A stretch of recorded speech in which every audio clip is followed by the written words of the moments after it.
기도드리겠습니다. 은혜가 풍성하신 하나님 아버지, 저희들을 수요 예배 자리로 이끌어 주신 것 감사합니다. 하나님 앞에 나오는 것, 또 하나님을 가까이 하는 것이 저희들에게 가장 큰 복인 줄 알고 늘 하나님을 가까이 하게 하시고, 또 하나님 앞에 즐겨 나오는 믿음의 성도들이 되게 하여 주시옵소서. 오늘 찬양 가운데 하나님 영광 받아주시기를 소원하오며 예수 그리스도의 이름으로 기도하옵나이다. 아멘. 우리 조금 전에 읽었던 사무엘상 2장 12절부터 26절까지 말씀을 통해서 사무엘과 엘리의 아들들이라고 하는 제목으로 하나님 말씀을 전하겠습니다. 제가 앞부분에 나와 있는 내용 좀 설명드리고요, 오늘 좀 말씀을 전하겠습니다. 한나가 기도를 통해 가지고 이제 아들을 얻게 됐거든요. 그래서 기도를 통해서 아들을 얻었다고 해서 그의 이름을 사무엘이라고 졌습니다. 사무엘이라는 말의 뜻은 기도해서 얻은 아들이라는 뜻입니다. 그리고 나서 자기가 젖을 뗀 후에 자기 아들을 하나님께 바쳤습니다. 성경에서는 그의 나이가 얼마인지는 모르는데 그가 어렸다 이렇게 돼 있습니다, 표현은요. 그리고 한나가 그의 아들을 바친 후에 하나님 앞에 감사 기도를 드렸습니다. 근데 그 기도가 보통 기도가 아닌 것 같아요. 그 기도 속에 하나님에 대한 감사도 들어있고, 또 자기에게 베풀어 주신 은혜에 대한 그런 표현도 들어있고, 후에는 앞으로 다윗이 겪게 될 문제, 우리 향후 사무엘상에서 제일 중요한 인물은 다윗이거든요. 다윗이라는 인물의 미래에 관련된 내용들이 그 한나의 기도 속에 들어있어요, 예언처럼요. 그래서 한나가 특별한 사람이라고 하는 거예요. 그 기도 속에는 이제 중심적인 내용이 그냥 서너 가지로 나눠져 있는데, 하나는 하나님을 의지하는 사람들은 하나님 반드시 세워주신다. 그게 기도의 첫 번째 주제입니다. 한나가 아이를 낳지 못했고 마음이 우울했었는데 하나님께서 한나의 마음에 기쁨을 주시고 부끄러움을 가려주시고 사람들 앞에서 얼굴을 들 수 있도록 자기에게 하나님께서 은혜를 베푸셨다. 두 번째는 하나님은 언제든지 상황을 역전시키는 분이다. 그렇기 때문에 절대 사람들 앞에서 교만하지 말아라. 상황 얼마든지 바뀔 수 있다는 거예요. 용사가 활이 꺾이는 수가 있고, 넘어진 자가 일어나는 일이 있고, 풍족한 자가 가난해지는 수가 있고, 가난한 자가 풍족해지는 수도 있고, 자식이 없던 사람이 자식이 7명 있을 수가 있고, 자식 많던 사람들이 자식 한 번에 다 잃을 수도 있기 때문에 절대 하나님 앞에는 교만하지 말아라. 그다음에 세 번째는 하나님의 주권을 인정하고 절대 낙심하지 말아라. 죽고 사는 거 하나님 앞에 달려 있으니까 하나님께 맡기고 좀 담대한 마음을 가져라. 하나님께서는 사람을 죽이기도 하고 살리기도 하고 높이기도 하고 낮추기도 하는 거, 그거 하나님의 주권에 달린 일이거든요. 그러니 내 마음대로 안 된다고 해가지고 너무 낙심하지도 말고, 왜 내가 원하는 방향으로 안 가냐고 절망하지도 말고, 하나님께서 선한 뜻이 있는 줄 알고 하나님께 맡겨라. 그리고 제가 아까 말씀드린 대로 다윗에 관련된 내용이 들어있는데, 다윗도 하나님께서 가장 낮은 자리, 사람들에게 모함당하는 자리, 또 세상 가운데서 이 소위 진흙에 묻히는, 소위 성경에서는 그걸 진토라고 부르잖아요. 진흙과 먼지 가운데 있던 삶에서 하나님께서 그를 끌어올리셔가지고 하나님이 보시기에 아주 위대한 왕으로 세우신 것. 그래서 이 기도, 한나의 기도가 누구에게 그대로 적용된 경우냐면 그게 이제 다윗에게 적용된 경우고, 두 번째는 그게 이제 예수 그리스도에게 적용된 거예요.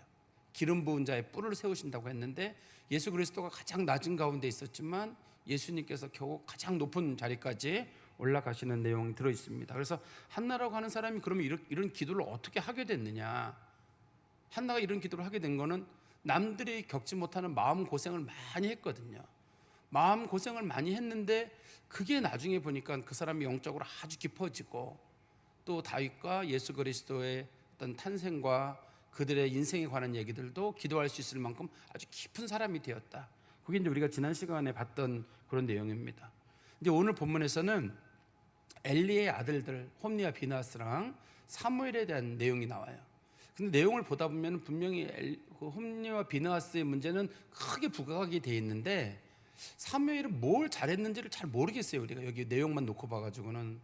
근데 성경에서는 둘을 비교하고 있거든요. 우리가 봐가지고는 예를 들어서 홈니와 비나스는 뭐 재물을 함부로 먹었다든지, 하나님 앞에 드리는 걸 몰래 취했다든지, 또 음행죄를 저질렀다든지, 이렇게 몇 가지 죄가 드러나는 게 있거든요. 근데 여기 보면은 사무엘은 도대체 뭘 잘했을까? 근데 성경에 보면은 오늘 우리 26절에 보면 이런 표현이 있잖아요. 아이 사무엘이 점점 자라매 여호와와 사람들에게 은총을 더욱 받더라. 앞에서도 은총을 받았지만 사무엘은 점점 자라면서 더 하나님 앞에 은총을 받았고 사람들에게도 은총을 받았대거든요. 그러니까 그거는 앞에 보면은 사무엘에 관련된 짧은 기록이 있긴 한데 그 짧은 기록은 두 가지입니다. 하나는 사무엘이 세마포로 된 에봇을 입었다는 거 하나랑, 두 번째는 그의 어머니가 그에게 옷을 만들어줬다는 거. 매해 그 절기가 되면 가서 옷을 만들어줬다는 거. 그 두 가지밖에 안 들어있거든요, 사무엘에 관련 내용들이. 근데 우리가 보는 게랑 다르게 그게 좀 특별했던 것 같아요. 사무엘이 그 세마포 에봇을 입었다는 거랑 그 한나가 자기 아들에게 옷을 지어줬다는 일이 그 성경에서 특별한 사건인 것처럼 보입니다. 우리 오늘 본문 말씀 앞부분에 가보시면 12절입니다. 엘리의 아들들은 행실이 나빠 여호와를 알지 못하더라. 여기 보니까 엘리의 아들들은 행실이 나쁘다라고 돼 있고 여호와를 알지 못했다고 돼 있거든요. 근데 행실이 나쁘다라고 하는 말의 뜻이 우리 1장 16절에 한번 가보세요. 1장 16절에 가보시면 당신의 여종을, 한나가 하는 말입니다, 엘리에게. 당신의 여종을 악한 여자로 여기지 마소서. 내가 지금까지 말하는 것은 나의 원통함과 격분됨이 많기 때문이다 하는지라. 여기 보면 악한 여자 있잖아요. 이게 행실이 나쁜 여자란 뜻입니다.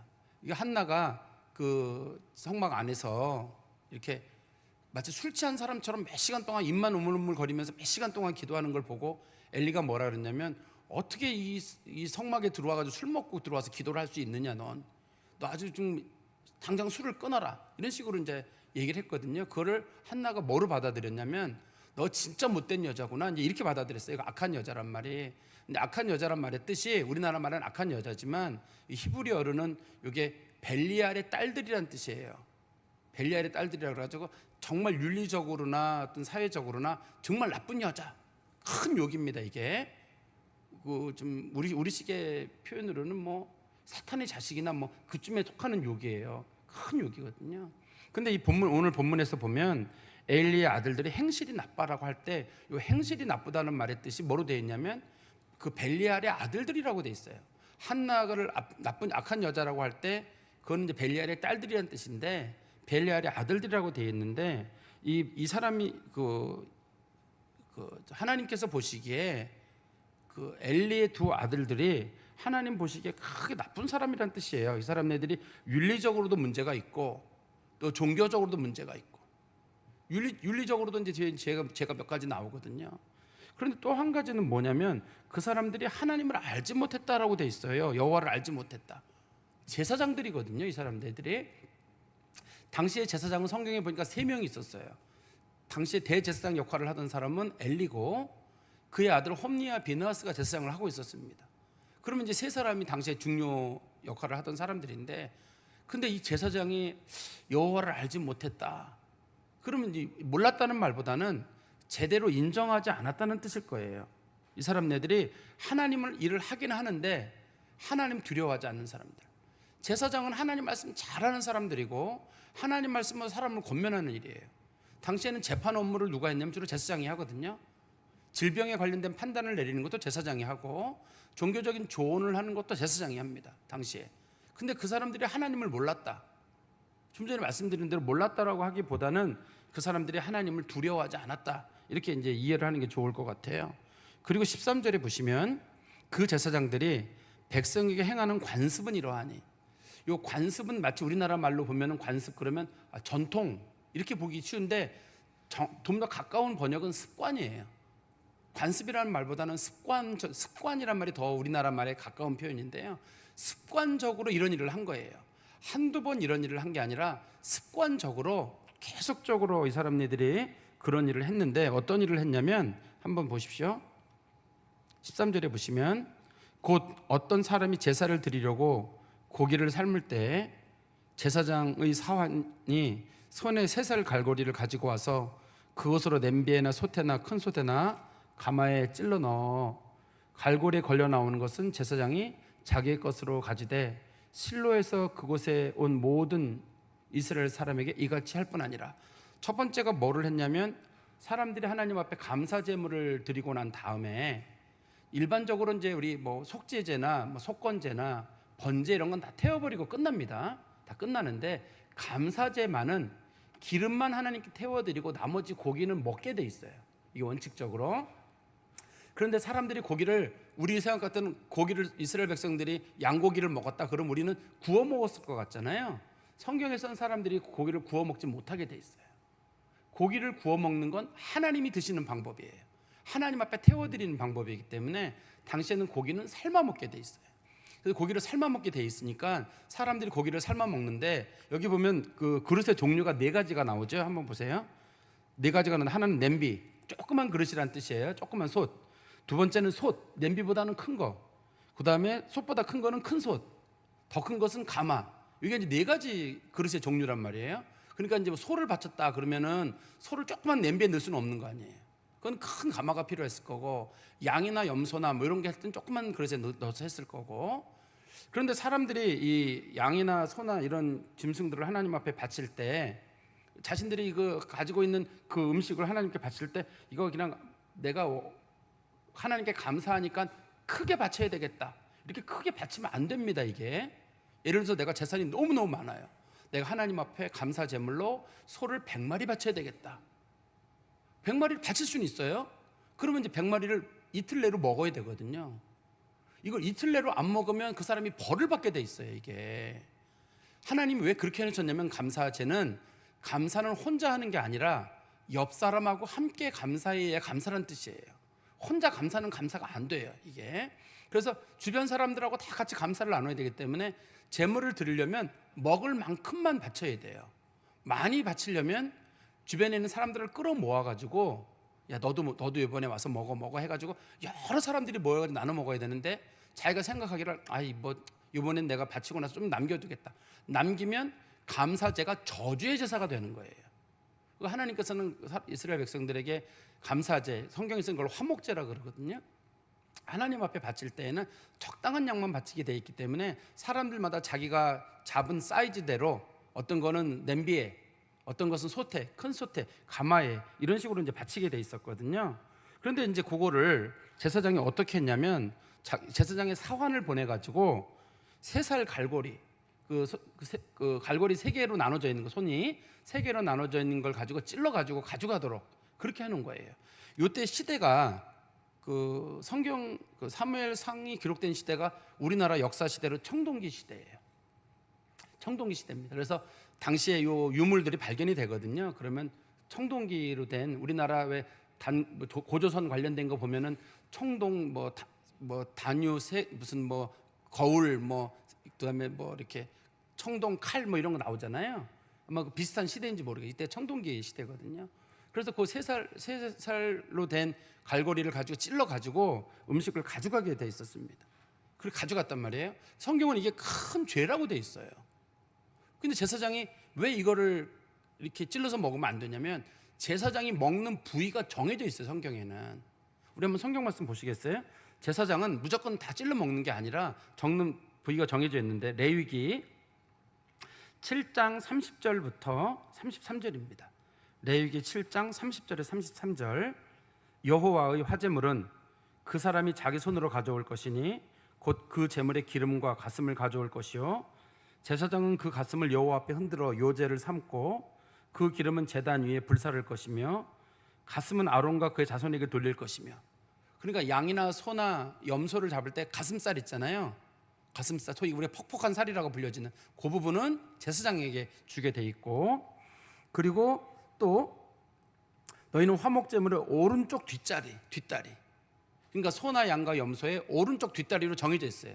오른쪽 뒷다리를 요거를 제사장에게 줘라. 그러니까 제사장은 모든 부위를 먹는 게 아니라, 이 성경의 말씀에 보시면 가슴, 요제로 사용됐던 가슴 부분, 요제란 말이 흔드는 거거든요. 흔드는 제사. 그 다음에 하나님 앞에 들려 올렸던 거제 부분, 들려 올리는 걸 거제라고 하거든요. 그 중에 사용됐던 오른쪽 뒷다리 살을 제사장이 먹게 돼 있었습니다. 그러니까 다시 레위기 7장 33절에 보시면, 아론의 자손 중에서 화목제물의 피와 기름을 드리는 자는 오른쪽 뒷다리를 자기 소득으로 삼을 것이다. 그러니까 2가지입니다. 하나는 가슴살하고 하나 오른쪽 뒷다리예요. 근데 이게 바뀝니다. 뒤에 가면은 신명기 한번 말씀해 보세요. 신명기 18장 3절에 보시면, 제사장이 백성에게서 받을 몫은 이러하니 곧 그들이 드리는 제물의 소나 양이나 그 앞다리와 두 볼과 위라. 줄어들었죠, 양이요. 원래 가슴하고 뒷다리, 오른쪽 뒷다리가 크잖아요. 근데 그게 세월이 지나면서 뭐로 바뀌었냐면 앞다리하고 두 볼살이 얼마나 되겠어요? 그 볼살하고 내장 중에 위 부분 있잖아요, 그거를 먹게 돼 있었어요. 당시에 제사장이. 왜 이렇게 바뀌었냐면 이 레위기가 기록될 당시의 제사장 숫자보다 제사장 자녀 가족들이 아마 사람을 많이 낳나 봐요. 그래서 오른쪽 뒷다리를 나눠 먹으면 못 나눠 먹는 것 같아요, 양이. 그래서 제사장이 먹을 양을 줄여놨습니다. 당시에 성경에 줄여놨거든요. 그런데 요거를 어떻게 했냐면 이 사람네들이 자기네들이 이걸 찔러가지고 그냥 잡히는 대로, 제사장이라고 무조건 먹는 게 아니라 찔렀을 때 그냥 나오는 대로 먹는 게 아니라 자기가 먹는 부위는 정해져 있는 겁니다. 다시 우리 성경 말씀 가보시면 또 두 번째는 15절에 사무엘상 2장 15절입니다. 기름을 태우기 전에도 제사장의 사환이 와서 제사 드리는 사람에게 이르기를 제사장이 구워드릴 고기를 내라. 그가 내게 삶은 고기를 원하지 아니하고 날 것을 원하신다 하다가 그 사람이 이르기를 반드시 먼저 기름을 태운 후에 내 마음에 원하는 대로 가지라 하면 그가 말하기를 아니라 지금 내라. 그렇지 아니하면 내가 억지로 빼앗으리라 하였으니. 이게 보니까 두 번째 죄는 뭐냐면 그 사람들이 하나님 앞에 드릴 때 고기를 구워 먹는 일을 한 거예요. 하나님 앞에 먼저 바치고 난 다음에 그 중에서 그걸 삶은 것 중에서 이 앞부분에 레위기에 보면은 그들의 오른쪽 뒷다리살이라든지 가슴살을 먹는다든지 신명기에 가면 뭐 앞다리살이라든지 볼과 위를 이렇게 먹는다든지 이런 식으로 하게 돼 있었단 말이에요. 그런데 이 사람네들이 이제는 좀 구운 고기를 먹고 싶은 거예요. 불에 구운 거를. 근데 불에 구운 거는 원칙적으로 하나님 앞에 드리는 것 때문에 먹지 못하게 돼 있고, 요즘 사람들은 별로 안 좋아하지만 옛날 사람들은 제일 좋은 부위가 기름이에요. 사람들이 제일 맛있다고 하는 부위가 기름이었기 때문에 그 기름은 하나님께만 드리게 돼 있어요. 하나님께만 드리게 돼 있기 때문에 그 기름은 절대 먹으면 안 돼요. 고기를 구워 먹지 못하게 하는 이유는 고기를 구워 먹다 보면 분명히 그 기름을 먹게 돼요. 우리가 삼겹살을 먹는다고 할 때 보면 그 비계 부분을 먹게 될 거 아니에요. 그렇기 때문에 절대 그렇게 먹지 못하도록 원칙적으로 정해놓은 겁니다, 이거를. 근데 이 사람네들이 하나님 앞에 바쳐야 되는 거를 자기네들이 기름을 먹게 되고, 그 다음에 먼저 하나님 앞에 드려야 되는데 자기들이 이걸 먼저 먹게 된 거예요. 그래서 사람들이 못 먹게 하게 되면은 그걸 강제로 빼앗아 가지고 이걸 내놓으라, 이런 식으로 얘기를 하는 거예요. 그러니까 이 사람네들이 뭐 하는 거냐면 자기들이 하나님이 취하는 방식을 자기들이 취하겠다는 거예요. 자, 첫 번째는 뭐가 문제냐면 자기들이 뭐 뒷다리살 먹거나 앞다리살 먹거나 내가 어디든 찔려 먹으면 어때? 뒷다리살이 엄청 크거든요. 뒷다리살 아니라 조그만 거, 뭐 옆구리살이든 어디든지 간에 찔러서 나온 대로 먹으면 어때? 그게 무슨 하나님 앞에 드리는데 뒷다리면 어떻고 앞다리면 어떻고 옆구리면 어떻고 그런 식으로 생각하고 먹은 거예요. 근데 하나님은 정해놨다니까요. 꼭 정해놔가지고 꼭 오른쪽 뒷다리여야 된다 이렇게 정해놨는데 자기들끼리 자기가 편한 대로 찔러가지고 아무거나 먹으면 어때요? 우리가 이게 이제 성경에 보면은 그 여로보암 1세 때 이런 사건이 있었죠. 여로보암 1세 때 어떤 사건이 있었냐면 이제 이스라엘 백성들이 남쪽 유다랑 북쪽 이스라엘이 갈라지게 됐거든요. 그때 북쪽 이스라엘에는 성전이 없으니까 또 제사장도 레위인도 없어요. 그 사람네들이 어떻게 했냐면 그러면 누가 하나님 앞에 성전 레위인 그러니까 제사장 역할을 대신할 거냐? 제일 경건한 사람이 해라. 아니 뭐 처음부터 제사장 레위인 정해져 있느냐? 제일 경건한 사람이 목사님보다 더 난데 뭐 하면 어때? 누구라도 하면 어때요? 뭐 그런 마음이 있었어요. 그 다음에 그래서 제사장을 아무나 하는 일을 자기들이 정하게 됐고, 그 다음에 우상을 하나 만들었는데 우상의 금송아지 만든 다음에 두 군데다가 단이랑 베델에 만들어 놓고 우상의 이름을 여호와라고 붙였어요. 아니 뭐 여호와라고 붙였는데 뭐 이걸 우리가 우상 섬긴다 그러면 이게 무슨 우상의 여호와인데 우상의 이름이 여호와라고 써 있는데 뭐 여호와를 섬기는데 이게 뭘 문제예요? 또 자신들이 또 그 초막절 같은 절기들도 원래 이제 7월 15일 날인데 이걸 8월 15일로 날짜를 바꿨어요. 아니 추수감사절 7월 15일이면 어떻고 8월 15일이면 어때요? 자기네 특히 북쪽 이스라엘은 추수가 좀 늦거든요. 남쪽은 좀 빠르고 날짜 좀 바꾼 거예요. 근데 하나님께서는 이걸 큰 죄로 보셨거든요. 이게 후대에 지나가면 엄청난 사건이 됩니다. 처음에는 조금 바꾸는 문제였는데 이게 나중엔 큰 죄가 돼요. 우리가 사람들이 조심해야 될 게 그거잖아요. 지금은 뭐 괜찮다고 했는데 그게 세월이 지나다 보면 원래의 모습은 없어지게 되고 다른 모습으로 완전히 바뀌게 되는데 지금 이 사람들이 그런 죄를 범하고 있는 거예요. 이게 하나님 보시기에 큰 죄입니다. 성경 말씀 보실까요? 17절에 보시면 이 소년들의 죄가 여호와 앞에서 심히 크면 그들의 여호와의 제사를 멸시함이었더라. 여기 보니까 이 소년들의 죄가 심히 큰 이유는 그들이 하나님을 멸시했기 때문이라고 되어 있어요. 근데 여기도 보면 소년이라는 말이 나오잖아요. 소년이 몇 살일까요? 여기 제가 지난번에 사무엘 얘기할 때 얘기했었는데 제사장은 기본적인 나이가 30살이에요 30살부터 제사장을 할 수가 있습니다, 원칙적으로. 그러다가 나중에 나이가 5년 뒤로 더 어려지게 돼요. 5년 뒤로 어려지게 되는데 5년 동안은 수습 기간을 거치고 30살부터 25살에 제사장이 돼서 30살부터 제사장 업무를 보게 해놨기 때문에 이 사람들이 아무리 나이가 어려도 25에 30살은 됩니다. 그때 그러니까 우리가 소년이라는 말이 나오면 무조건 우리는 이거 초등부 아이들쯤 되지 않을까 이렇게 생각하기 쉬운데 그렇게 된 건 아닙니다. 제사장은 나이가 여기서 우리나라 말로 소년이란 말은 대부분 청년이에요. 청년을 부르는 말이고, 그런데 어떻든 간에 이 사람네들이 알만한 나이잖아요. 제사장이 됐다는 얘기는 알만한 나이의 사람들인데도 불구하고 하나님 앞에 이 드리는 제사에 대해서 멸시하는 마음이 있었던 그랬던 거예요. 이 사람들이 그러면 찔러서 먹는다라든지 기름을 먹는다라든지 몰라서 그런 거 아니잖아요. 앞부분이 아까 12절처럼 그들이 여호와를 알지 못하더라라고 한 거는 알고 있음에도 불구하고 고의적으로 그런 거예요.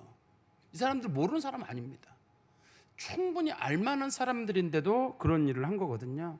그렇기 때문에 우리도 하나님과 관련돼서 어떤 일을 할 때 크게 두 가지가 있거든요. 하나는 예배와 관련된 일이 있고 하나는 예배 외적인 일이 있어요. 예배 외적인 일이란 건 뭐냐면 우리가 뭐 하나님 앞 교회를 섬긴다라든지 혹은 뭐 헌금 생활을 한다든지 혹은 교회 돈을 우리가 관리한다든지 이런 거죠. 내가 부서의 장을 맡거나 부서의 회계를 맡거나 이렇게 해서 교회 돈을 관리한다든지 이렇게 할 때 뭐 조금 틀리면 어때 뭐 이런 식으로 생각하는 경우가 있어요. 근데 우리 생각할 때는 어떤 생각이냐면 뭐 교회가 무슨 특별한 어떤 그런 그 어떤 뭐 기관도 아니고 교회에서 하다 보면 두루뭉실하게 하면 좋다는 생각이 있거든요. 그러면 그게 이제 문제가 되는 거예요. 하나님 앞에는 하나님 앞에 하나님의 것들은 쉽게 함부로 건드리면 절대 안 되거든요. 우리가 헌금 생활을 사람이 완벽하게 할 수는 없어요. 저는 완벽하게 할 수 없다고 보고 그래서 온전한 11조라는 말을 저는 쓰고 싶지 않아요. 왜냐하면 그거 온전하다는 말을 하다 보면 잘못하면 그게 율법이 되고 그게 사람들이 큰 부담이 돼요. 온전하게 하기 어려워요. 온전하게 하기 어렵습니다. 제가 언젠가 말씀드렸죠. 아는 그 전도사님이 분명히 하나님 앞에 예를 들어 11조를 10,000원을 해야 되는데 중간에 누가 짜장면을 사줬네요. 그럼 짜장면이 옛날에 그러면 1,000원이다. 그러니까 또 100원을 또 11조를 하더라고요. 그분이 온전하게 한다 그래가지고. 근데 누가 또 차를 태워줬어요. 그 학교 갔다 집에 가는 길에 또 기름값을 계산해가지고 또 기름값을 거기서 또 11조를 해야 된다고 또 떼고. 그렇게 하지 말아 좀 편안하게 하라 했더니 하나님 앞에 온전히 해야 된다고. 그리고 결국 그렇게 하다 나중에 등록금을 못 내더라고. 왜냐하면 자기가 이것 떼고 저것 떼고 하다 보면은 돈이 빠져가지고 결국 등록을 못 하는 걸 제가 봤어요, 한번. 그러니까 그 돈이 없어서 등록을 못한 게 아니라 자기 나름대로 온전하라는 거기 때문에. 근데 이 온전이라고 하는 거는 온전하게는 못해요, 사람이. 또 신약 시대에는 온전이라는 개념이 10분의 1을 딱 끊어서 내는 걸 11조라고 부르지 않아요. 이 신약 시대에는 신약 시대의 원칙은 하나님 앞에 전부를 드린다는 게 원칙이에요.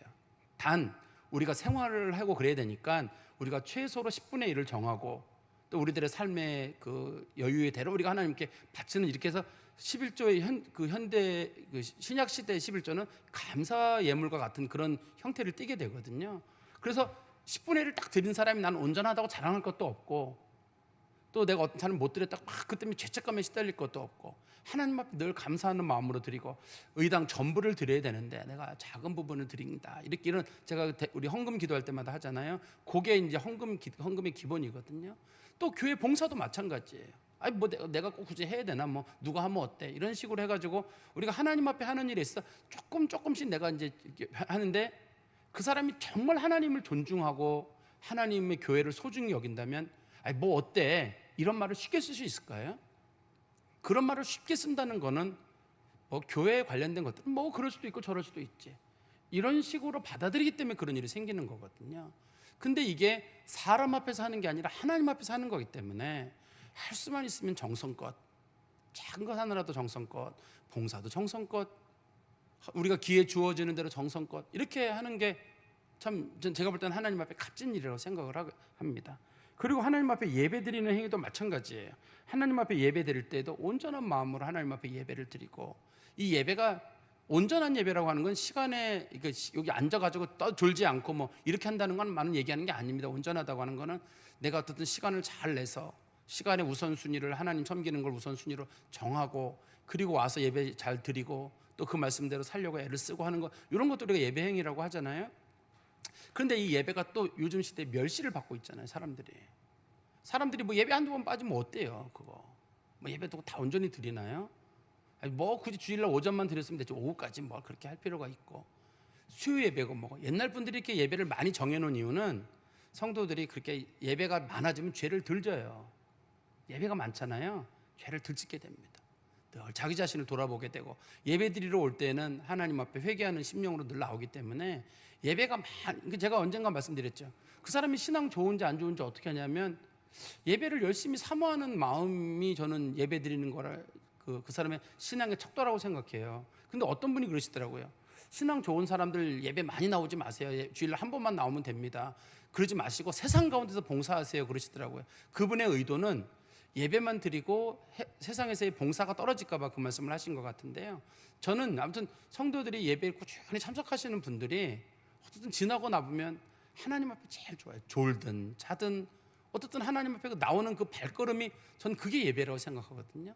근데 이 홈리아 비느하스는 하나님 앞에 드리는 제사를 멸시했기 때문에, 멸시했다는 건 완전히 무시한 거예요. 하나님이 보긴 뭘 봐요? 하나님이 보신다고 하면 이 사람들이 이렇게 했겠어요? 제사장이거든요. 이 사람들이 제사장인데 하나님 말씀 가르치고 이 사람들에게 관리하는 그 사람들이고 제물 드리게 하는 사람들인데, 이 사람 하나님 믿지 않는 사람 아니겠어요? 하나님이 계시고 하나님 보고 계시고 하나님 살아계시다 그러면 어떻게 이렇게 해요? 그런데 이 사람들이 이렇게 했다는 건 성경에 보니까 그들이 뭐라고 했냐면 여호와의 제사를 멸시했기 때문이다. 결과적으로 하나님을 멸시했기 때문이다 라고 성경이 말합니다. 그리고 18절입니다. 18절은 사무엘에 대한 얘기가 나오는데요. 사무엘은 어렸을 때, 여기도 어렸을 때가 애기 아닙니다. 사무엘이 처음에 성전에 왔을, 그 성막에 왔을 때 사무엘도 이 지금 청년, 그 위에 보면 17절의 소년들처럼 똑같은 말이 사용되거든요. 사무엘이 어렸을 때란 말이 똑같이 나아르라 그래가지고 청년의 때 이런 뜻이에요. 근데 사무엘이 어렸을 때 세마포 에봇을 입고 여호와 앞에서 섬겼더라. 굳이 여기서 왜 세마포 에봇을 입었다고 할까요? 원래 에봇이 두 종류가 있어요. 그 제사장만 입는 옷은, 에봇은 아주 화려한 에봇입니다. 속옷을 입고 거기다가 겉옷도 입고 거기다가 목에다가 좀 어떻게 표현해야 되나, 이렇게 목에 구멍 뚫은 옷이 있거든요. 구멍 뚫어가지고 가죽으로 꿰매가지고 입는 옷이라서 대제사장이 입는 에봇은 굉장히 복잡하고, 또 가슴에다가 우림과 둠밈이라고 하는 12개의 보석도 박혀 있고 되게 복잡해요. 그렇지만 그거는 대제사장이 특별한 날에만 입는, 대속절 같은 날에만 입는 옷이고, 평상시에 대제사장이나 제사장과 레위인은 세마포로 된 에봇을 입게 돼 있어요. 세마포로 된 에봇이라고 하는 거는, 우리 성경 말씀 한번 보시겠어요? 레위기 16장 4절 말씀 한번 보세요. 레위기 16장 4절에 보시면 그들이 얼마나 철저하게 세마포 옷을 입었는지 거기 나옵니다. 레위기 16장 4절입니다. 거룩한 세마포 속옷을 입으며 세마포 속바지 입고, 팬티도 세마포로 된 거, 그다음에 속바지도 세마포로 된 거, 세마포 띠를 띠고 세마포 관을 쓰고, 이것들은 거룩한 옷이라 물로 그의 몸을 씻고 입을 것이다. 목욕 다 한 다음에 세마포 팬티, 마루다 된, 세마포가 마거든요. 마루다 된 팬티, 마루다 된 그 속바지, 그다음에 마루다 된 띠 두르고, 관도 마루된 거. 이게 왜 마루된 걸 하는 거냐면 땀 차지 말라는 거예요. 땀 차지 말라고 한 건데, 당시에는 땀을 흘리면, 하나님 앞에서 일하는 사람이 땀을 흘리면 그 체액이 사람 몸에서 나오면 레위기에 보면 그게 하나님 앞에 부정한다고 돼 있어요. 침을 뱉는다든지 혹은 설정한다든지, 남자가 어떤 그런 설정하는 그런 일이 있다든지, 그런 것들도 다 부정이에요. 여자가 어떤 그런 생리 때 한다든지 그런 것도 다 부정이에요. 사람 몸에서 뭔가 나오는 것들은 다 부정이거든요. 그래서 땀을 흘리면 안 돼요. 그러니까 이 처음으로 일을 시작할 때도 불구하고 이 사무엘은 의복을 정상적인 의복을 잘 입었다는 얘기예요. 하나님 앞에 일하는 사람들은 꼭 세마포로 된 옷을 입어야 되거든요. 땀 차면 안 되기 때문에. 근데 이제 이때 당시에 홈리와 비느하스가 엉망이잖아요. 엘리는 나이 많고 사무엘이 대충 입으면 어때? 누가 뭐라 그래요? 지금 홈리와 비느하스는 정신이 딴 데 가 있는데 여기 뒤에 보면 홈리와 비느하스가 이제 바람이 나가지고 돌아다니고 있거든요. 재물 그렇고 여기서 사무엘은 제일 어린 사람인데 조금 옷을 좀 덜 입으면 어때요? 하나님한테 땀은 좀 차면 어떠고? 사람이 찰 때 보면 땀도 찰 수도 있지. 근데 사무엘이 하나님 앞에 세마포 에봇을 입었다는 건 의복 하나에도 굉장히 신경 썼다는 뜻입니다. 이 본문의 말씀이. 그리고 19절입니다.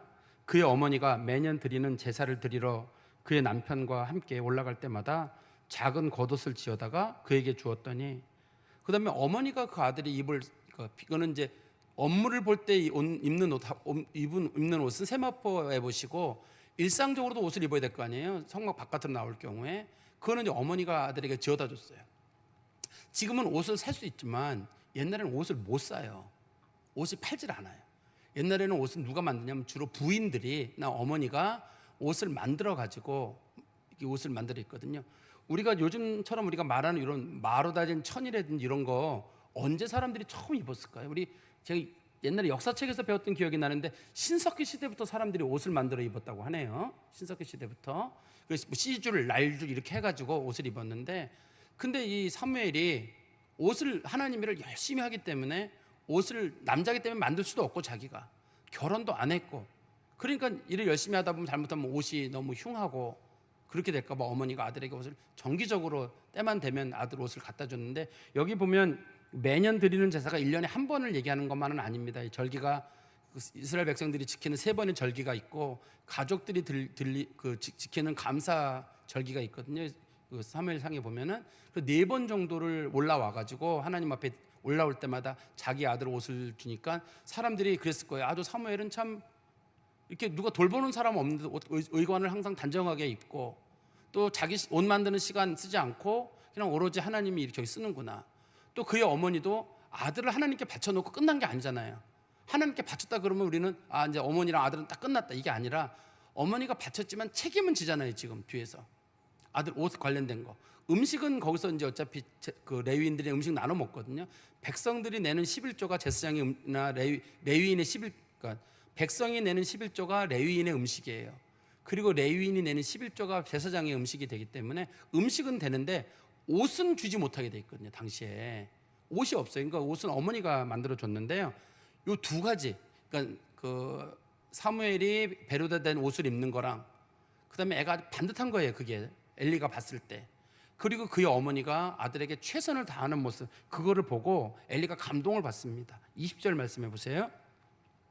엘리가 엘가나와 그의 아내에게 축복하여 이르되, 여호와께서 이 여인으로 말미암아 내게 다른 후사를 주사 이가 여호와께 간구하여 얻어 바친 아들을 대신하게 하시기를 원하노라 하였더니 그들이 자기 집으로 돌아가매 여호와께서 한나를 돌보시사 그로 하여금 임신하여 세 아들과 2딸을 낳게 하시고 아이 사무엘은 여호와 앞에서 자라니라. 여기 보니까 엄밀하게는 세 아들과 딸 둘인데 앞에 사무엘이 있으니까 아들 4세, 딸 2인 경우죠. 자식이 굉장히 많이 자식을 낳았는데 이때 엘리가 축복을 합니다. 뭐라고 축복을 하냐면 하나님께서 너를 보니까 넌 좀 복 받을 것 같다는 거예요. 처음에 한나가 기도할 때 그때 엘리가 뭐라 그랬냐면 술 취하지 말라 그랬거든요. 어디 술 먹고 교회에서 꼬장 부린다는 식으로 욕을 했었는데 이번에는 이 모습, 아들 바친 모습, 그다음에 정기적으로 계속 자기 아들에 갖다 주는 이 모습을 보고 엘리가 감동을 받은 거예요. 그래서 엘리가 감동 받아가지고 당신은 꼭 복을 받았으면 좋겠다. 보통 사람들 지금 아들을 바친 문제가 너무 큰 문제입니다. 자신의 미래를 바친 거예요. 분인 나는 자식들이 있기 때문에 괜찮은데 한나는 아들이 없으면 자기 노후가 없는 거거든요. 우리로 말하면 노후 자금을 전부 하나님 앞에 바친 거나 마찬가지예요. 그런데 그 사람이 거기서 끝나지 않고 자기 아들을 위해서 계속적으로 하는 그 모습을 보고 아들 바친 것도 귀한 데다가 이렇게까지 하는 모습을 보고 감동을 받아서 복을 비는 거예요. 하나님께 당신에게 복을 내리기를 원한다. 그래서 그 가정이 큰 복을 받게 되거든요. 그러니까 여기서는 중요한 사항은 사무엘이라는 인물도 하나 복을 받을 만한 사람이고 행동들이. 그 다음에 그의 어머니도 이 아들을 관리하는 데 있어서 특별하게, 그러니까 이런 행동들을 보고 감동을 받았어요. 홈리와 비느하스가 했던 거랑은 너무 다른 거예요.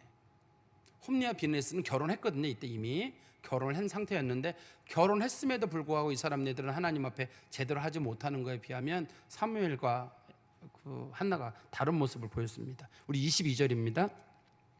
엘리가 매우 늙었더니, 엘리가 매우 늙었단 말은 전체를 돌아보지는 못하고 그저 들려오는 얘기만 들을 정도의 위치라는 뜻입니다. 엘리가 나이가 많아요. 몇 살인지는 모릅니다만, 엘리가 매우 늙었더니 그의 아들들이 온 이스라엘에게 행한 모든 일과 회막문에서 수정드는 여인들과 동침함을 듣고, 지금 두 가지 얘기를 들었는데, 하나는 뭐냐면 온 이스라엘에게 행한 모든 일, 그건 위에 나오는 거죠.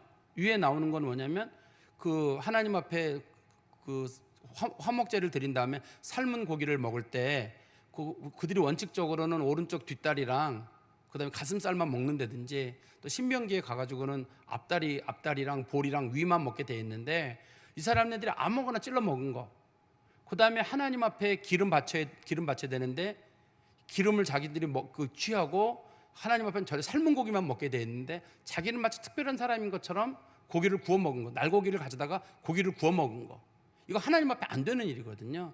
그게 백성들로 하여금 죄를 짓게 만든 거예요.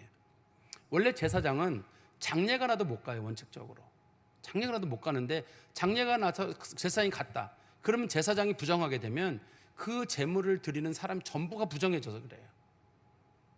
당시의 제사장은 자기 혼자의 몸이 아니라 백성들을 대신해서 기도하는 역할을 하고 제물을 바치는 일을 하기 때문에 이 제사장이 흠이 있으면 안 돼요. 그래서 제사장에게 사람들이 여러 가지 것들로 그렇게 돌보게 만들어놨는데, 백성들이 드리는 11조, 그 다음에 또 레위인이 드리는 11조 일부, 그 다음에 전쟁에서 승리한 사람들이 바치는 거 일부, 그런 것들에서 제사장은 생활이 넉넉하게 만들어놨거든요. 다른 거 신경 쓰지 않고 제사장 업무만 하도록. 그런데 이 제사장들이 하나님 앞에 죄를 짓는 일이 있었던 겁니다. 그리고 두 번째는 회막문에 수종드는 여인들과 동침하였다. 당시에 원래 회막이나 이런 데서는 섬기는 사람들은 원칙적으로 다 남자예요. 우리가 잘 아는 대로 제사장은 전부 남자예요. 레위인도 전부 남자입니다. 여자는 못하게 돼 있어요. 이 사람들은 누구냐면 나실 있는 여자들이에요. 여자들 중에 주로 이제 성막이나 성전에서 청소하는 일, 세탁하는 일, 뭐 이런 거 하는 일들을 한 여자들이 있어야 되거든요. 그래서 여자들이 하나님 앞에 소원을 하고, 내가 몇 년 동안 가서 거기서 섬기는 일을 하겠다. 그래서 그 사람이 몇 년 동안 가서 청소만 하는 거예요. 성막 청소하고. 근데 성막 청소를 하지만 도구는 못 만져요. 제가 지난 시간에 말씀드렸었는데, 성막에 있는 내부 도구는 제사장만 만지고, 쳐다보는 것도 제사장만 할 수 있고, 레위인은 만져도 안 되고 봐도 안 돼요. 봐도 죽어요. 그렇기 때문에 레위인도 못 만져요. 그런 거 말고 그냥 성막 바깥에 먼지 떨어진 거 쓰레기 줍고 청소하고, 뭐 우리 교회로 말하면 담배꽁초 줍고 쓰레기 줍고 뭐 그런 거 하는 일. 그다음에 이제 교회 같은데 뭐 수건이나 뭐 성가대 가운이나 뭐 이런 거 이제 빠는 그런 거겠죠. 그런 일들을 이제 주로 수종드는 여자들이 하게 되고, 그다음에 설거지 같은 거 하는 일이 아마 여기 작용했을 것 같아요. 그 일을 하는 여자들과 어떤 일을 했냐면, 성경 말씀에 가보시면 그 여자들과 동침함을 들었다. 이 사람들이 결혼을 안 한 여자면 성경에서 문제를 삼지 않았을 수도 있어요. 근데 이 사람들이 홈리와 비느하스가 결혼을 한 사람들이에요. 결혼한 사람들이기 때문에 또 이 일이 일어난 장소가 어디냐면 지금 회막에서 일어난 일이거든요. 이게 그러니까 하나님께서 보시기에 이 사람들의 죄가 큰 죄인 거예요. 하나님 앞에 드리는 제사를 멸시한 죄, 그 다음에 하나님의 성막에서 이 사람네들이 음행을 저지른 죄, 하나님 보시기에 큰 죄를 들었는데, 이거를 엘리가 건너들었어요. 엘리가 나이가 많기 때문에 직접 보지는 못하고 사람들에게 들었는데, 엘리가 이렇게 얘기를 하죠. 우리 23절에 보시면 그들에게 이르되 너희가 어찌하여 이런 일을 하였느냐. 제가 하나씩 설명을 드리겠습니다. 너희가 어찌하여 이런 일을 하였느냐, 왜 그랬느냐, 하나하나 조목조목 얘기한 거잖아요. 너 왜 찔러서 네가 맘대로 먹었느냐, 하나님이 정해놓은 거는 이렇게 먹지 못하게 돼 있는, 그거 외에는 먹지 못하게 되는데 왜 먹었느냐, 기름을 네가 왜 먹었느냐, 날고기 갖다가 왜 구워 먹었느냐, 여자들하고 왜 음행했느냐, 왜 이 일 했느냐, 조목조목 따진 거예요. 그 다음에 내가 너희의 악행을 이 모든 백성에게 들었노라. 이거 지금 백성들 다 알고 있다. 이미 소문이 난 거예요. 비밀스럽게 이 일이 이루어진 게 아니라 이 모든 일을 내가 백성에게서 듣노라는 말은 사람들이 엘리를 찾아가가지고 당신 아들들이 이렇게 하고 있습니다. 지금 다 알고 있는 거예요. 이게 소문이 다 난 거거든요. 소문이 다 난 건데도 불구하고 이 홈리와 비나스는 이걸 모르고 있는 거예요. 자기들끼리는 모를 줄 알고 사람들이 이게 뭐 대단한 거라고 이 생각을 했기 때문에 그게 이제 문제가 되고 24절입니다. 내 아들아 그리하지 말라. 얘들아 절대 하지 마라. 근데 제가 어린 시절에 요 설교를 교회에서 들은 적이 있었는데 말씀을 전하시는 전사님께서 그러더라고요. 뭐라 그러셨냐면 엘리가 큰 잘못이 있다는 거예요. 내 아들아 절대 그러지 마라 그래야 되는데 내 아들아 그리하지 말라. 너무 부드럽게 얘기를 했다는 거예요. 기록되기를 그냥 부드럽게 기록이 되어 있는 건데 내 아들아 절대 그러지 말라고 소리를 질렀었다. 그래서 엘리가 소리 질러 가로되 절대 하지 마 이랬어야 되는데 내 아들아 하지 마 부드럽게 하는 바람에 애들이 이게 혼내지 않는 건 줄 알고 했다고 그렇게 얘기를 하는데 그런 건 아닙니다. 이게 절대 그러지 말라는 뜻이에요. 절대 그러지 마라. 그리고 24절 중간에 보시면 내게 들리는 소문이 좋지 않다. 내게 들리는 소문이 좋지 않다는 말은 이게 지금 너희들의 죄가 사람들에게 이미 다 알려졌다. 이제는 너희들 여기서 더 가다가는 제사장 업무 자체가 되지 않는다. 더 이상 죄를 짓지 마라. 그리고 말하기를 성경 말씀 보십시오. 너희가 여호와의 백성으로 범죄하게 하는도다. 너희가 지금 하는 일은 백성들에게 죄를 짓게 하는 일이에요. 이게 제사장의 역할은 뭐냐면 본을 보이는 위치에 있거든요. 본을 보이는 위치에 있는 사람들이 자신들이 본을 보이는 역할을 하지 않는 거예요. 그러니까 이 사람들이 본을 보이지 않으니까 이제 요즘으로 말하면 목회자가 문제가 될 거고 또 교회 중직자들이 문제가 될 텐데 사람들이 교회를 떠나는 이유 중에 하나가 대부분 목회자들과 그다음에 교회 중직자들 때문이에요. 실망했다는 거거든요. 그래서 이게 제일 큰 문제예요. 어떤 분들은 요걸 가지고 엘리는 목회자, 그 다음에 홈리와 비낫은 목회자의 자녀. 그래서 목회자와 목회자의 자녀들에게 한정된 거라고 이렇게 보시는 분들이 계시더라고요. 그렇게 보면 너무 협소하게 보는 거고 그것도 하나의 역할이 될 거예요. 목회자와 목회자의 자녀의 역할도 될 텐데 그거는 둘째 문제고 여기서는 홈리와 비낫은 자녀 개념보다는 그들 하나하나가 다 제사장이기 때문에 목회자의 자녀 개념보다는 그런 하나님 앞에 목회자의 그런 차원에서 보는 게 더 맞을 것 같고요. 요즘 우리로 말하면 이제 목회자들이나 교회 중직자들을 부르면 될 것 같아요. 이 역할이 뭐냐면 본을 보여야 되는 자리에 있는 사람들인데 그 사람들이 그렇게 하게 되면 다른 사람들은 어떻게 하겠어요? 해도 되는 줄 알 거거든요. 막 찔러 먹는 거 보고 하나님 앞에 드리는 거 막 먹어도 되네. 예배는 막 드려도 되네. 교회 목회자들이나 교회 어른들이나 또 중직자가 아니라도 여기서 제가 말씀드려서 목회자들, 중직자들 그럼 장로님 얘기하면 사람들이 우리 권사들이랑 집사들은 아니다. 이렇게 딱 마음 놓을까 봐 제가 말씀드리는데 그런 거 아닙니다. 이게 교회 어른들도 여기에 속해요. 먼저 사는 세대 사람들은 우리가 조금 잘못하게 되면 다음 세대들은 그렇게 하는 줄 알아요. 그렇게 하는 줄 알아요. 이거를요. 그렇게 하는 줄 알기 때문에 굉장히 우리 어른들이 하나하나가 조심스러워요.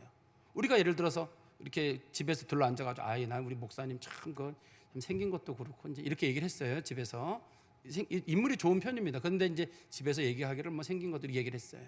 그러면 이제 자녀들이 목사님은 밥 먹을 때마다 한두 번씩 씹어주는 거구나. 이렇게 생각하기 쉬워요. 왜 아무개 장로는 말, 저 박 장로 말이야, 뭐 김 장로 말이야.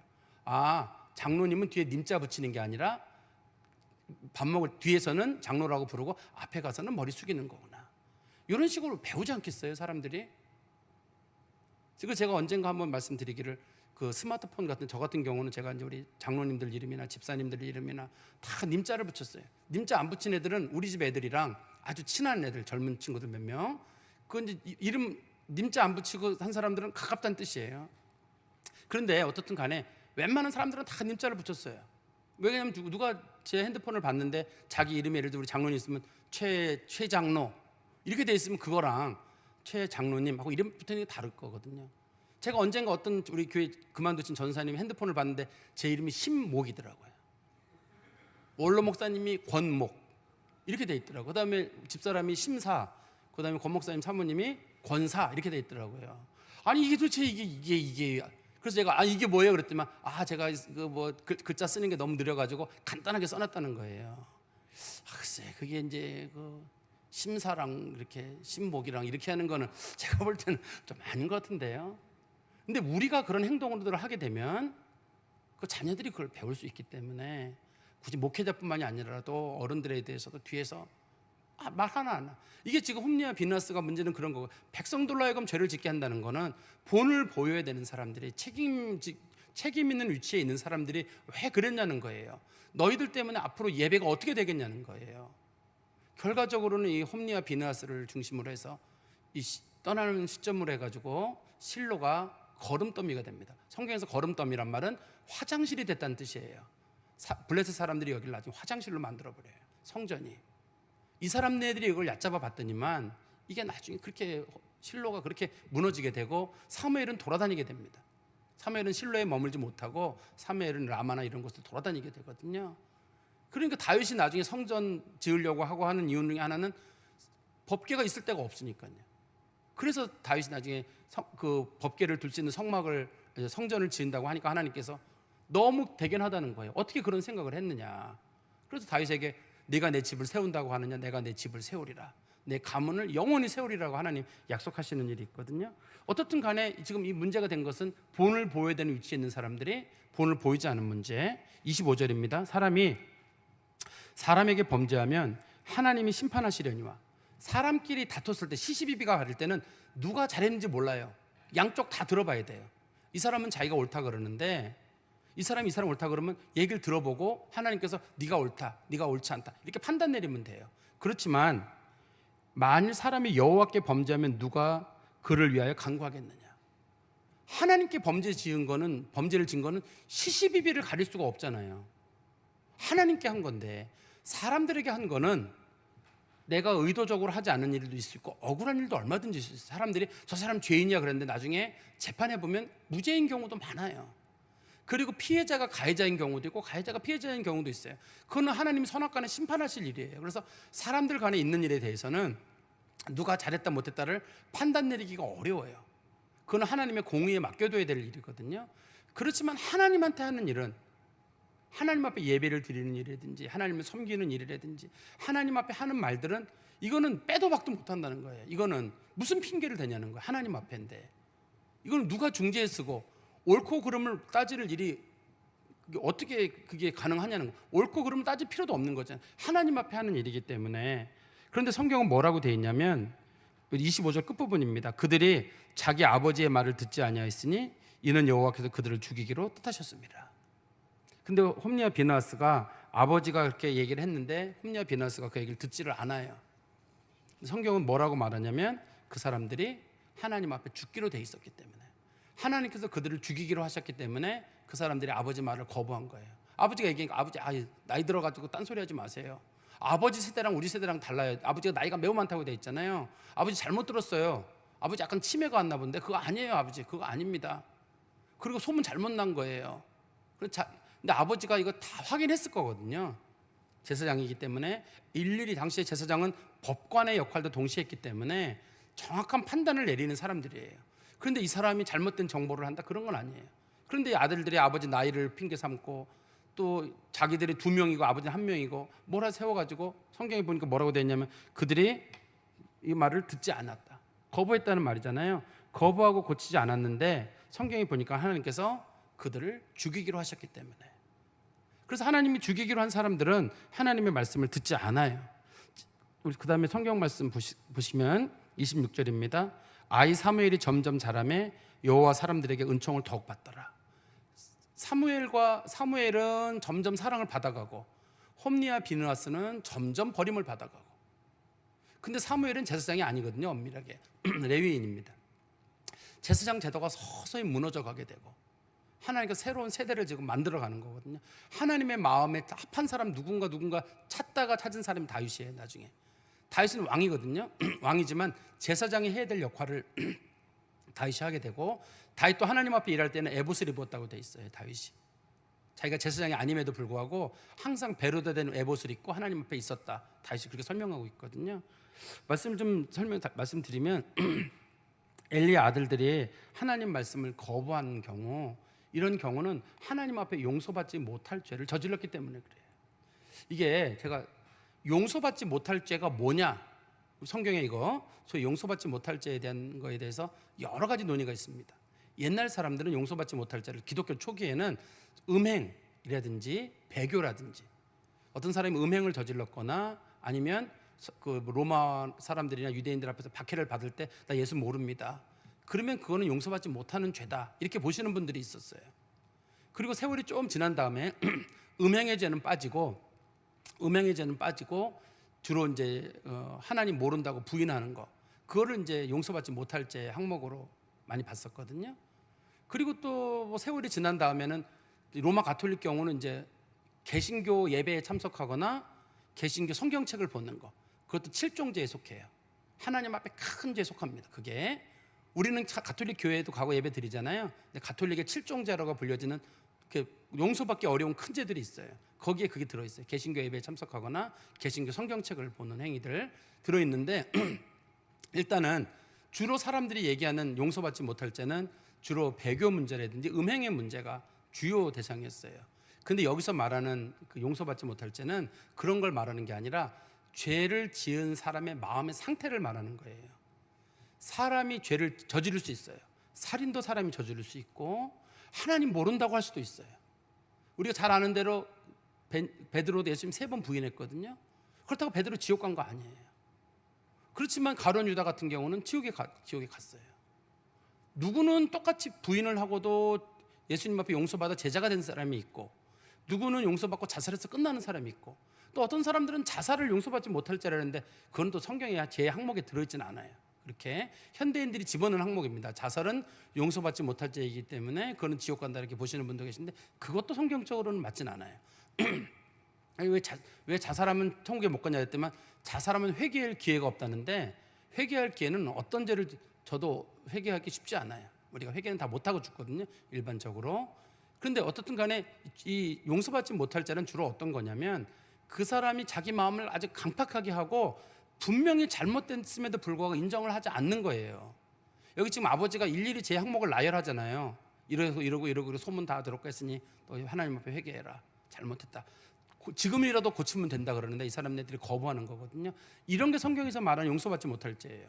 그러니까 우리들도 주로 용서받지 못할 죄라고 하는 게 주로 이제 우리가 하나 불신을 주로 거기에 많이 쓰고 있습니다만 우리가 이런 죄를 그리스도인들은 짓지 않는다고 원칙적으로는 알려져 있습니다만 우리가 이런 죄에 접근하지 않으려면 어떻게 하냐면 늘 마음을 부드럽게 하고 양심을 날카롭게 하고 사람들의 말이나 부모님의 말이나 성도들의 말이나 저는 교역자들의 말이나 서로 귀를 기울일 필요가 있어요. 당신 잘못됐다. 이건 아닌 것 같아요. 그럴 때 한번 자신을 돌아보는 거예요. 왜냐하면 조언하는 사람이 사견이 들을 수 있거든요. 조언하는 사람도 문제가 있을 수 있습니다. 누구를 자꾸만 이렇게 비판하고 해가지고 사람들을 가스라이팅 하는 게 있기 때문에 사람의 말을 무조건 신뢰할 수는 없습니다만 그래도 들어보고 나서 하지 마라 그랬을 때 이건 하지 마세요 그랬을 때 한번 돌이켜보고 잘못했나 하나님 제가 잘못했으면 용서하시고 제가 선한 길로 가고 있으면 감당하게 해주시고 이래야 되는데 나는 절대 잘못 없다고 마음을 아주 완강하게 하는 사람들이 있어요. 누가 무슨 말 하면 난 다시는 너 안 봐. 나 그 잘못 지적하면 난 절대 안 봐. 막 이러면서 완강하게 하는 사람들이 있어요. 이런 죄가 소위 성경에서 말하는 용서받지 못할 성령 회방죄랑은 별개예요. 이게 용서받지 못할 죄 항목에 들어갈 수가 있어요. 근데 이거는 큰 죄냐 작은 죄냐의 문제가 아니에요. 큰 죄는 차라리 형벌을 받기 때문에 살인했다, 무슨 도둑질했다, 누구를 폭행했다 그런 건 형벌을 받잖아요. 그러니까 공개적으로 자기가 잘못을 인정하기 않을 수가 없어요. 일반적으로. 그런데 작은 죄들, 누구를 미워한다든지 욕심을 부린다든지 이런 것들은 아무도 모르는 나 혼자만의 죄인 경우가 많거든요. 그런 경우들은 자꾸 쌓여요. 아무도 모를 것 같고. 그래서 누가 얘기하기를 야 너 그거 사람 미워하는 거 그만해. 그래서 그런 미워할 만한 그런 상황이다라고 자꾸 얘기하고 거부하고 듣지 않는 거잖아요. 지금 이 아들들이 듣지 않는 이유는 뭐냐면 성경은 뭐라고 되어 있냐면 하나님이 그들을 죽이기로 하셨기 때문이다. 이렇게 되어 있거든요. 그래서 혹시라도 우리들에게 그런 일이 없는지 한번 잘 좀 살펴보시고 마음을 좀 이렇게 양심을 좀 부드럽게 하시고 때로는 조언의 말씀도 귀를 기울여보고 정 아닌 것 같은 거 있거든요. 잘못 없는데도 막 사람들이 몰아세울 때가 있어요. 그럴 때도 하나님 앞에 하나님 제가 정말 잘못한 겁니까? 제가 볼 때는 아닌 것 같은데 하나님 정말입니까? 이렇게 하나님께 아뢰야지 난 절대 잘못이 없어. 누가 무슨 얘기할 때 절대 안 고치고 특히 이게 누가 문제냐면 연세 드신 분들이 더 문제예요. 이게요. 젊은 사람들은 시간이 있어요. 젊은 사람들은 시간이 있습니다. 고칠 수 있는 시간이 있는데 나이가 들면 시간이 점점 줄어들어요, 우리에게. 그래서 우리가 젊은 사람들 요즘 젊은 것들은 문제야 그러는데 젊은 것들은 괜찮아요. 시간이 있어요. 돌이킬 수 있는 시간이. 근데 우리가 나이를 먹으면 시간이 점점 줄어들기 때문에 나이가 들면 들수록 남에게 조언하는 위치보다 나 자신을 돌아보는 게 더 중요해요. 제가 말씀을 정리해서 말씀드리면 이제 홈리와 비너스의 문제점은 뭐냐면 책임 있는 위치에 있는 사람들이 책임은 지려고 하지 않고 권리만 누리는 거. 그게 문제예요. 책임 있는 위치에 있는 사람들이. 본을 보여야 되는 위치에 있는 사람들이 본을 보이지 않고 다른 사람들을 죄를 짓게 만드는 거. 혹시 우리들도 그런 위치에 있다 그러면 우리 자신을 좀 잘 돌아보시고 늘 마음을 좀 부드럽게 하시는 성도 되시기를 간절히 소망합니다. 기도하겠습니다. 하나님 아버지, 질문에 감사합니다. 늘 저희들이 하나님 말씀을 가슴에 깊이 두게 하시고 우리를 스스로가 판단을 내리는 것이 아니라 하나님 말씀이 뭐라고 말씀하셨는지 거기에 귀를 기울이며 하나님께 때로는 성령을 통해서 때로는 사람을 통해서 우리들에게 가르치시고 권면하실 때 저희들의 마음을 부드럽게 하고 잘 들을 수 있는 귀와 마음을 허락하여 주시옵소서. 저희들이 점점 나이를 먹고 또 직분도 얻게 됩니다. 그럴수록 책임이 있다는 사실을 늘 기억하고 더 겸손한 모습으로 주님을 섬기는 자들이 되게 해 주옵소서. 예수 그리스도의 이름으로 기도하옵나이다. 아멘.